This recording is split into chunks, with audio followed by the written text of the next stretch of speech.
Welcome to more Shaula Bush your time being here.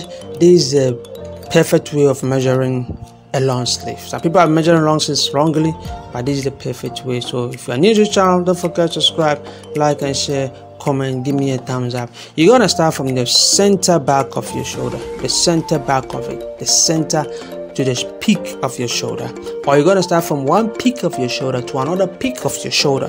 Make sure you mark at where you end your measurement. Or you're gonna start from the center back to the shoulder peak. Mark at that point, because that's where you're gonna measure your sleeve from.